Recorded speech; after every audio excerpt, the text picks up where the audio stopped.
Next gen நேயர்கள் அனைவருக்கும் அன்பார்ந்த வணக்கங்கள். நான் உங்கள் வாழ்க வளமுடன் ஜோதிடர் ஸ்ரீ குரு சுந்தர வடிவேல்.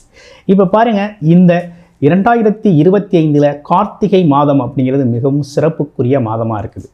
கார்த்திகை மாதம் அப்படின்னு எடுத்துக்கிட்டோம் அப்படின்னாலே இந்த மாதத்தில் தான் பார்த்தோம்னா பரணி தீபம், திருவண்ணாமலை கார்த்திகை தீபம் அப்படிங்கிற ஒரு விஷயம் ரொம்ப சிறப்புக்குரிய ஒரு விசேஷமாக இருக்கக்கூடிய ஒரு அமைப்பு. சரி, இது எதுக்காக செய்யணும், என்ன மாதிரி வழிபாட்டு முறை அப்படின்னு எடுத்துக்கிட்டோம் அப்படின்னா, பரணி தீபம் அப்படிங்கிறது ரொம்ப முக்கியமுங்க. ஒவ்வொரு வீட்லேயும் கண்டிப்பாக பரணி தீபம் அப்படிங்கிறது ஏற்றியே ஆகணும்.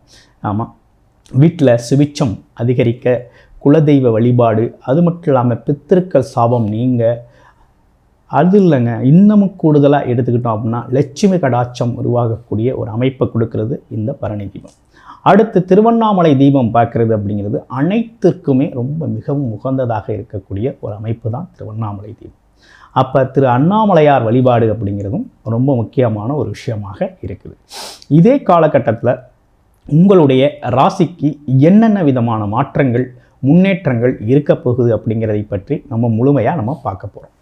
அப்படி பார்க்கையில் இந்த மாதம் கார்த்திகை மாதம் அப்படின்னு எடுத்துக்கிட்டோம்னா கிரக மாற்றங்கள் அப்படின்னு எடுத்துக்கையில் பார்த்துங்க, கிரக மாற்றத்தில் மிக முக்கியமான கிரக மாற்றம் அப்படிங்கிறது சனி பகவான் வக்ரவ நிவர்த்தி அப்படிங்கிறது இந்த மாதத்திலே அடைகிறார். சனியை பார்த்து பயப்படாதவங்க ஆளே இல்லை, சனி பகவானை பார்த்து. ஸோ அவரோட வக்ரவ நிவர்த்தி அப்படிங்கிறது மிகவும் முக்கியத்துவம் வாய்ந்ததாக இருக்குது.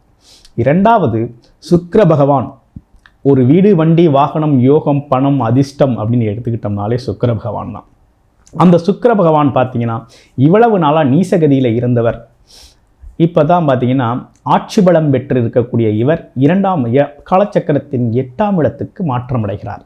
அப்போ இந்த காலகட்டம்லாம் பார்த்தீங்கன்னாக்க பணம், பொருளாதாரம், செல்வாக்கு சார்ந்த விஷயங்கள், வீடு, மனை, யோகம் சார்ந்த விஷயங்கள், திருமணம் சார்ந்த விஷயங்கள், குடும்ப பிரச்சனைகள், பண பிரச்சனைகள்லாம் எப்படி இது சரியாக போகுது, இவ்வளவு நாளாக எப்படி இருந்தது, இனி எப்படி சரியாக போகுது, இந்த மாற்றம் என்ன விதமான மாற்றத்தை ஏற்படுத்த போகுது. மிகவும் முக்கியமான ஒரு நல்ல விஷயம் என்னென்னா, கிரகங்கள் அனைத்தும் பார்த்திங்கன்னா ஆட்சி உச்ச பலத்தில் இருக்கிறாங்க. குரு பகவான் ஒரு பக்கம் ஆட்சி பலம் பெற்று உச்சபலம் பெற்று வக்ரவத்தில் இருக்கிறார். அடுத்து சுக்கிரன் ஆட்சி பலம் பெற்று இருக்கக்கூடிய அமைப்பு, செவ்வாய் ஆட்சி பலம் பெற்று இருக்கக்கூடிய ஒரு அமைப்பு.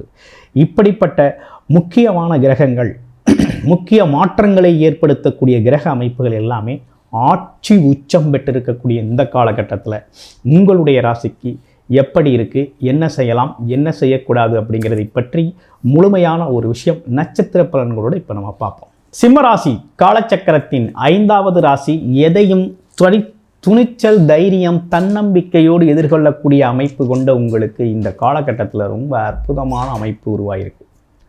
சிம்மராசியை பொறுத்த வகையில் பார்த்தீங்க அப்படின்னா என்னன்னு கேட்டிங்கனாக்க, ஒரு கடந்த காலங்களில் ரொம்ப சிரமங்களாகவே இருக்குது. என்ன பிரச்சனை அப்படின்னா, ராசியிலேயே கேது பகவான் பல்வேறு விதமான குழப்பம், மைண்ட் ப்ரெஷர், டென்ஷனை கொடுத்துக்கிட்டு இருக்கிறாரு. ஒரு குழப்பத்தை உருவாக்கிக்கிட்டு இருக்கிறாரு. குழப்பம் சார்ந்த விஷயங்கள் உருவாகிக்கிட்டு இருக்குது. மனக்குழப்பம் சார்ந்த விஷயங்கள் எக்கச்சக்கமாக இருக்குது. ஆமாம், எதிர்காலம் குறித்த கவலை அப்படிங்கிறது எக்கச்சக்கமாக இருக்கக்கூடிய ஒரு அமைப்பை கொடுக்குது சிம்மராசி. அது மட்டும் இல்லாமல் ராசியிலேயே கேது, 7லே ராகு அப்படிங்கிறதுனால பார்த்தீங்கன்னாக்க இந்த பாம்பு கிரகங்களின் அழுத்தம் அப்படிங்கிறது எக்கச்சக்கமாக இருக்குது. உங்களுடைய தசாபுத்தி நிலை, கிரக நிலைகள், உங்களுடைய பிறப்பு ஜாதகத்தின் நிலை எப்படி இருக்குது அப்படிங்கிறத பார்க்குறது அப்படிங்கிறது ரொம்ப முக்கியம் இந்த காலகட்டம்.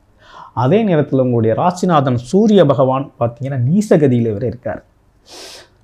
ராசிநாதன் நீசகதியில் இருந்தாலே மனம் சார்ந்த போராட்டம், மனம் சார்ந்த தடுமாற்றம், தேவையில்லாத வாக்குவாதங்கள், தேவையில்லாத மனத்தளர்ச்சி, தேவையில்லாத மனக்குழப்பம், ஆமாம், அடிக்கடி சோர்வாகுதல், ஆமாம், அப்படிங்கிற விஷயம்லாம் எக்கச்சக்கமாக வரும்.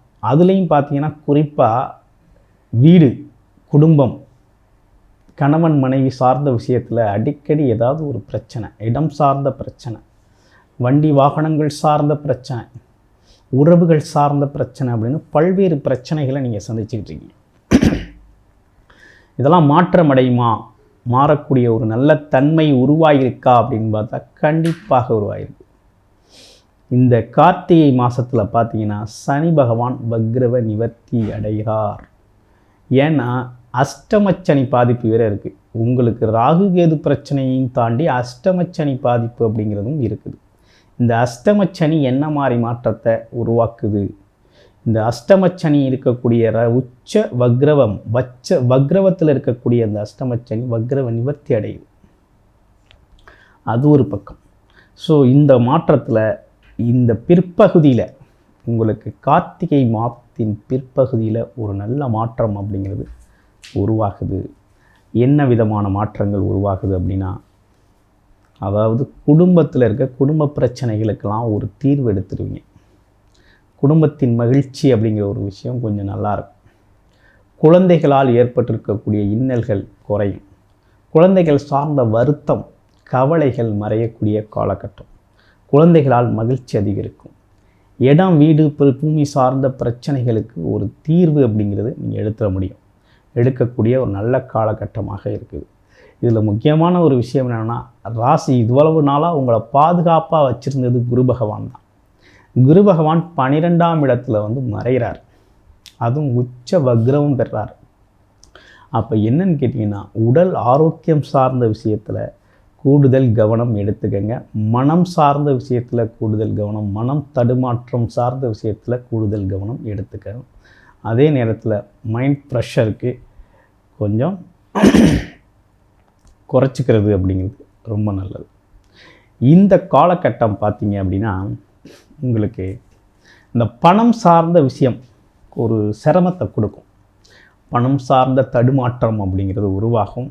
எதிர்பார்த்த மாதிரி எதிர்பார்த்த இடத்துல எதிர்பார்த்த வருமானம் வரல அப்படிங்கிற ஒரு பிரச்சனைகள் உருவாக்கக்கூடிய ஒரு அமைப்பு இருந்தாலும், பிற்பகுதியில் அது மிகப்பெரிய லெவலில் சரியாகக்கூடிய அமைப்பை கொடுக்குது. ஸோ இப்படிப்பட்ட கிரக அமைப்புகளோடு இருக்கக்கூடிய இந்த சிம்மராசி கொஞ்சம் கவனமாக உங்களுடைய பிறப்பு ஜாதகத்தின் நிலையை அறிந்து செயல்படுறது அப்படிங்கிறது ரொம்ப முக்கியம். இதுவரை நம்ம பார்த்த எல்லாம் பார்த்தீங்கன்னா ராசி அடிப்படையில் கோச்சார பொது பலன்கள், கிரக மாற்றங்களால் ஏற்பட்டிருக்கக்கூடிய கோச்சார பொது பலன்களை ஒவ்வொரு ராசிக்கும் நம்ம பார்த்துருக்கோம். அந்த வகையில் ஒவ்வொரு நட்சத்திரம் அப்படிங்கிறதும் அதே நேரத்தில் இலக்கணம் அப்படிங்கிறது பார்த்திங்கன்னா ஒவ்வொருத்தருக்கும் மாறுபட்டிருக்கக்கூடிய ஒரு அமைப்பை கொடுத்தாலும், இந்த காலகட்டத்தில் உங்களுடைய பிறப்பு ஜாதகத்தில் என்ன தசாபுத்தி அமைப்புகள் நடக்குது அப்படிங்கிறத முழுமையாக பார்த்துக்கணும். பார்த்தா தான் நமக்கு ஒரு நல்ல டீட்டெயில்டான ஒரு விஷயம் அப்படிங்கிறது உங்களுக்கு கிடைக்கும். இந்த காலகட்டத்தில் எதை செய்யலாம், எதை செய்யக்கூடாது, எது சார்ந்த முயற்சிகள் கை கொடுக்கும், எதில் கொஞ்சம் பொறுமையை கையாளலாம் அப்படிங்கிறதை பற்றிலாம் நீங்கள் ஒரு தெளிவு எடுத்துக்க முடியும். அந்த வகையில் இப்போ பார்த்தோம் அப்படின்னா, உங்களுடைய பிறப்பு ஜாதகத்தில் என்னென்ன மாதிரி தசாபுத்தி நடக்குது, அதாவது ராகு கேதுக்கள் பாம்பு கிரகங்களின் தசாபுத்தி நடக்குதா, இல்லை நீசம் உச்சம் பெற்ற கிரகங்களின் தசாபுத்தி நடக்குதா, அப்போ கிரக அமைப்புகள் என்ன மாதிரி கிரக அமைப்புகள் உங்களுடைய ஜாதகத்தில் ஸ்தானபலம் பெற்று இப்போ தசாபுத்தியை நடத்துதோ அது ரொம்ப முக்கிய வலிமை அப்படிங்கிறதும், அது சார்ந்த விஷயங்கள் வைப்ரேஷன் அப்படிங்கிறது அதிகமாக கொடுக்கும். அந்த வகையில் உங்களுடைய பிறப்பு ஜாதகம் தொடர்பான பர்சனல் கன்சல்டேஷன் உங்களுக்கு தேவைப்படுது அப்படின்னா டிஸ்பிளே தர நம்பருக்கு கால் பண்ணி அப்பாயின்மெண்ட் ஃபிக்ஸ் பண்ணிக்கோங்க. குடும்ப பிரச்சனை சார்ந்த விஷயங்கள், பணப்பிரச்சனை சார்ந்த விஷயங்கள், திருமணம் சார்ந்த விஷயங்கள், அது மட்டும் இல்லாமல் வேலை, தொழில், வருமானம் இது சார்ந்த விஷயங்கள் அனைத்துக்கும் ஒரு தெளிவான பர்சனல் கன்சல்டேஷனை நீங்கள் எடுத்துக்க முடியும்.